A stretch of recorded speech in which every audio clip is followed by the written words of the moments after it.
नमो नमः। अयं निजपरो वेति गणना लघुचेतसाम् उदारचरितानां तु वसुधैव कुटुंबकम्। नमस्कार, मैं आचार्य बालकृष्ण दवे। आज का हमारा जो मुख्य विषय है वेद में विज्ञान। वेद भारतीय सनातन संस्कृति का सबसे प्राचीन एवं रहस्यमय ग्रंथ। हमने यह तो सामान्यतः सुना है कि वेद मंत्रों का उच्चारण यज्ञादिक क्रियाओं के लिए होता है, परंतु क्या हमने ये सुना है कि वेद के मंत्रों में विज्ञान समाया है? आज का युग वैज्ञानिक युग है। आज के हमारे वैज्ञानिकों ने जो कुछ भी आविष्कार किए हैं वह तो हमारे ऋषि मुनियों ने हजारों वर्ष पूर्व कर दिए थे, और इसका स्पष्ट प्रमाण हमारे वेदों के मंत्रों के माध्यम से हमें प्राप्त होता है। मैं यहाँ कुछ वेद मंत्रों के माध्यम से आपको खगोल विज्ञान के बारे में बताना चाहूंगा। आज हम खगोल विज्ञान के बारे में जानकारी मैं आपसे स्पष्ट करूंगा। तो सबसे पहले पृथ्वी के गोल आकार के बारे में। तो पृथ्वी का आकार गोल है, इस बात का प्रमाण हमारे ऋग्वेद के एक मंत्र में दिया गया है। उसमें कहा है, चक्राणासः परिणः पृथिव्या हिरण्येन मणिना शुंभमाना न हिन्वाना ससित तिरस्त इंद्र परिस्पृशो अध्यात सूर्येण। मंत्र में यह स्पष्ट रूप से कहा है कि पृथ्वी गोल है एवं सूर्य के आकर्षण पर वह ठहरी हुई है। इस तरह से अनेक मंत्रों के माध्यम से हमें यह स्पष्ट होता है और स्पष्ट ज्ञात होता है।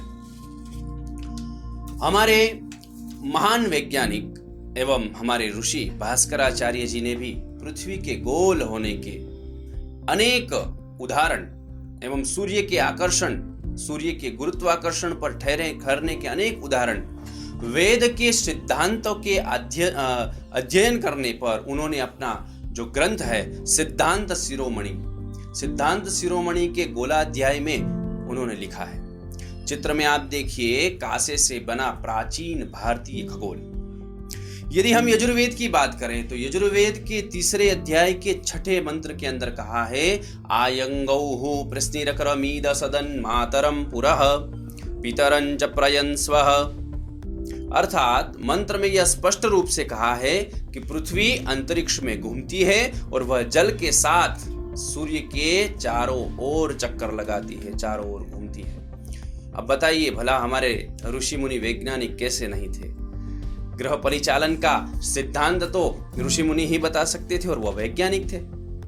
वेदों में सूर्य को वृग्न कहते हैं, अर्थात पृथ्वी से सैकड़ों गुना बड़ा होने के कारण बड़ा भी है और वह करोड़ों कोस दूर भी है। हमारे ऋषि मुनि विज्ञान के इस गूढ़ रहस्य को जानते थे।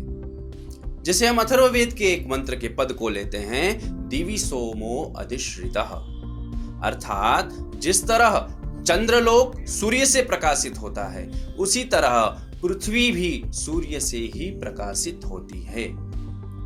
ऋग्वेद के एक मंत्र के पद के माध्यम से मैं आपको समझाना चाहता हूं, एको अश्वो वहति सप्तनामा, अर्थात सूर्य की 7 किरणों का ज्ञान हमें इस मंत्र के पद के माध्यम से प्राप्त होता है। ऋग्वेद का एक मंत्र है, यम्बे सूर्यस्वर भानुस्तमसा विद्यदाशुरः अत्र यः स्वस्त्वमन् विदन्न हन्यये अशकुन।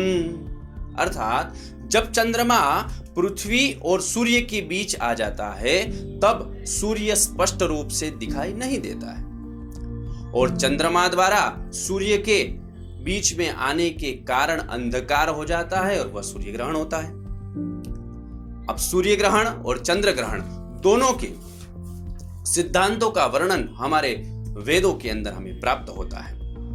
वैदिक मंत्रों के सत्य अर्थ बताने वाले ऐतरेय और गोपथ ब्राह्मण में भी लिखा है कि सूर्य न कभी अस्त होता है और न ही कभी उसका उदय होता है, वह सदैव विद्यमान है। परंतु जब पृथ्वी की आड़ में छिप जाता है तब रात्रि होती है, और जब पृथ्वी की आड़ से बाहर होता है तब दिन हो जाता है। इसी प्रकार वेदों में ध्रुव प्रदेश, 6 मास, दिन रात का भी वर्णन है।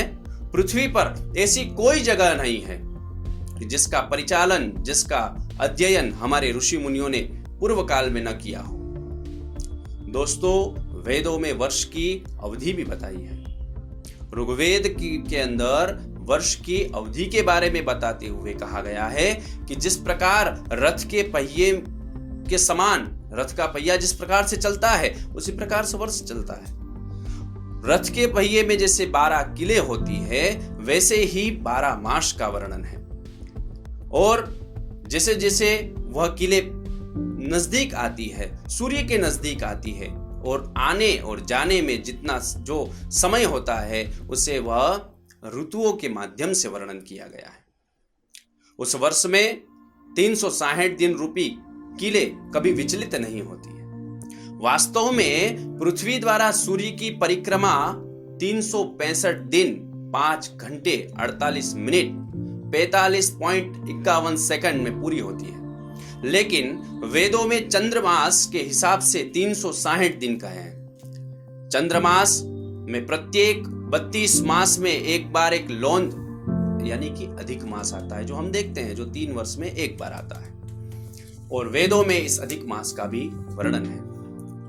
दोस्तों, वेदों में ब्रह्मांड का भी वर्णन है। ब्रह्मांड की विशालताएं वेदों में कहा है कि वह अनंत है और इसकी कोई सीमा नहीं है। परंतु इस बात को वैज्ञानिक, आज के आधुनिक वैज्ञानिक अलग तरीके से इसे प्रस्तुत करते हैं, दूसरी भाषा में कहते हैं। आजकल ब्रह्मांड की विशालता जानने के लिए प्रकाश वर्ष की इकाई का प्रयोग होता है। अब बताइए, हमारे ऋषि मुनि जो थे वह वैज्ञानिक थे या नहीं?